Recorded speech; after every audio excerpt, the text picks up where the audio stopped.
Mount Everest हमारी जमीन का सबसे ऊंचा पहाड़ है और इसकी ऊंचाई तकरीबन 8,849 मीटर है। जुलाई सन 2022 के एक सर्वे के हिसाब से इस पहाड़ के टॉप पर आज तक तकरीबन 6,098 लोग जा चुके हैं और इस पहाड़ की चढ़ाई करते वक्त तकरीबन 300 से 350 लोग मारे भी जा चुके हैं। माउंट एवरेस्ट की सबसे पहले चढ़ाई 29 मई 1953 में एडमंड हिलेरी और शिर्पा टेंजिंग ने की। इसके बाद माउंट एवरेस्ट लोगों के लिए एक एडवेंचर स्पॉट बन गया। अगर आपको कभी माउंट एवरेस्ट के टॉप पर जाना पड़े तो आपके साथ क्या मुश्किलात पेश आ सकती हैं, आज की वीडियो में हम यही जानने की कोशिश करेंगे। हिमालय एक कदीम पहाड़ी सिलसिला है जो कि इंडिया, पाकिस्तान, नेपाल, भूटान और चाइना जैसे ममालिक तक फैला हुआ है। तकरीबन 2400 किलोमीटर तक फैले हुए इस पहाड़ी सिलसिले का सबसे ऊंचा हिस्सा माउंट एवरेस्ट कहलाता है। माउंट एवरेस्ट नेपाल मुल्क में मौजूद है। साइंटिस्ट के मुताबिक हिमालय का पहाड़ी सिलसिला आज से तकरीबन 500 करोड़ साल पुराना है। अगर हम प्रॉपर तैयारी और ट्रेनिंग के बगैर हिमालय के पहाड़ी सिलसिले पर चढ़ने की कोशिश करेंगे तो हमारी मौत वाक़या हो जाएगी, क्योंकि जैसे जैसे हम बुलंदी पर जाते हैं माउंट एवरेस्ट का टेम्परेचर -60 डिग्री तक गिर जाता है। माउंट एवरेस्ट पर चढ़ने वाले लोग ये बुलंदी आहिस्ता आहिस्ता तय करते हैं ताकि इनका जिस्म खुद को माउंट एवरेस्ट के हालात के मुताबिक ढाल सके। इसीलिए माउंट एवरेस्ट पर चढ़ने वाले लोगों को इस चढ़ाई को चढ़ने में तकरीबन 1 से 1.5 महीना लग जाता है। जैसे जैसे हम बुलंदी पर जाते रहते हैं हवा में ऑक्सीजन की कमी होती रहती है। इस ऑक्सीजन की कमी की वजह से हमारी हार्ट बीट तेज होती रहती है। जब हम सांस लेते हैं तो ऑक्सीजन के मॉलिक्यूल्स हवा से हमारे फेफड़ों में दाखिल होते हैं। हमारे फेफड़ों में एल्वियोलाई नाम के छोटे छोटे स्ट्रक्चर्स मौजूद होते हैं। हवा मिलने पर ये फूल जाते हैं और यहीं से ऑक्सीजन के मॉलिक्यूल्स हमारे ब्लड में शामिल होते हैं। हमारा ब्लड लाल कलर का इसलिए होता है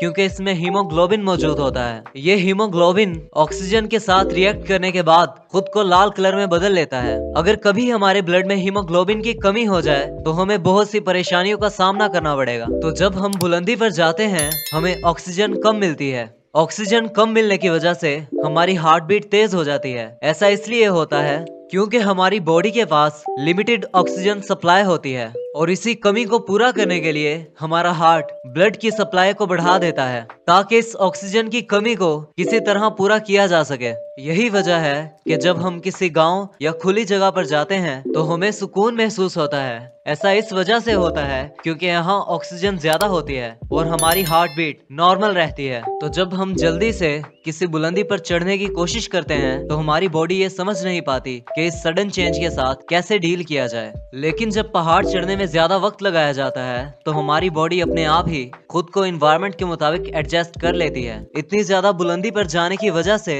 एटमॉस्फेरिक प्रेशर बहुत ज्यादा बढ़ जाता है, जिसकी वजह से हमारी वेन्स में स्ट्रेस बढ़ने लग जाता है। हमारे जिस्म में 3 तरह की नसें होती हैं जो कि आर्टरीज, वेन्स और कैपिलरीज हैं। वेन्स और आर्टरीज ऐसे बनी हुई हैं कि वो प्रेशर में आने के बाद अपने एरिया को कम या ज्यादा कर लेती हैं, लेकिन कैपिलरीज इंतहाई बारीक होती हैं। ये अपने एरिया को कम या ज्यादा नहीं कर सकती। प्रेशर ज्यादा होने की वजह से ये अक्सर फट जाती हैं, जिसकी वजह से ब्लड हमारी बॉडी में लीक होना शुरू हो जाता है। आमतौर पर ऐसा हमारे ब्रेन की कैपिलरीज के साथ होता है और जो मौत का बायस बन सकता है। माउंट एवरेस्ट पर जाने के बाद हाइपोथर्मिया और फ्रोस्ट बाइट जैसी बीमारियां हो सकती हैं। हाइपोथर्मिया एक ऐसी कंडीशन होती है जिसमें हमारी बॉडी अपने आप को तेजी से गर्म करने की वजह से ऑर्गन फेलियर का शिकार बन जाती है। जैसा कि हम जानते हैं कि इंसान एक वार्म ब्लडेड जानदार है।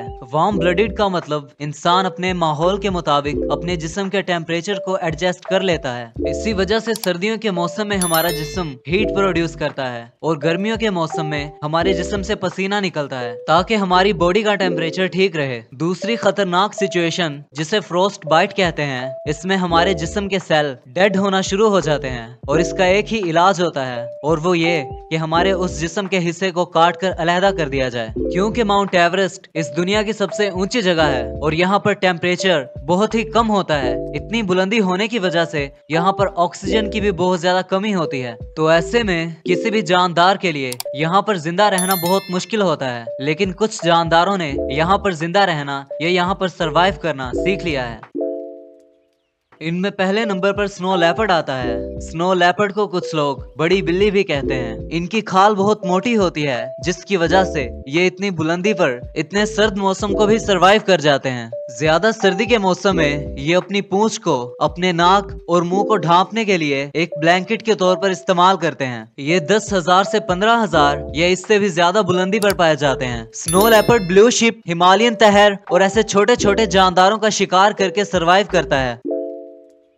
हिमालयन तहर माउंट एवरेस्ट पर पाया जाने वाला एक बड़ा जानवर है। अडल्ट मेल का साइज और वेट फीमेल से ज्यादा होता है। मेल का वेट 80 से 100 किलोग्राम, जबकि फीमेल का वेट 40 से 50 किलोग्राम तक होता है। इनकी खाल ब्राउन कलर की और बहुत मोटी होती है। दोनों मेल और फीमेल के सींग होते हैं, लेकिन मेल तहर के सींग फीमेल से ज्यादा बड़े होते हैं। ये पहाड़ों पर घास चर के सरवाइव करते हैं।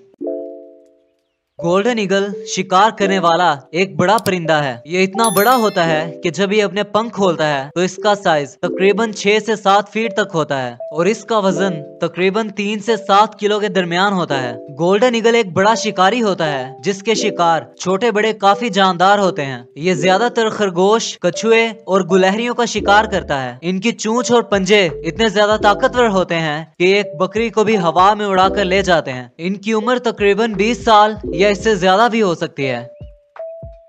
रेड पांडा एक छोटा भालू होता है, जिसका साइज 20 से 26 इंचेस तक होता है और इनकी पूंछ का साइज तकरीबन 12 से 20 इंचेस तक होता है। एक अडल्ट रेड पांडा का वजन 3 से 7 किलोग्राम तक हो सकता है। ये ज्यादातर पहाड़ों में 6,000 से 7,000 फीट की बुलंदी पर पाए जाते हैं। रेड पांडा फ्रूट्स, बेरीज, झाड़ियाँ, छोटे छोटे इंसेक्ट्स और छोटे परिंदे वगैरह खाता है। इन्हें दरख्तों पर चढ़ना बहुत पसंद होता है, इसलिए अपना ज्यादातर वक्त दरख्तों पर ही गुजारते हैं।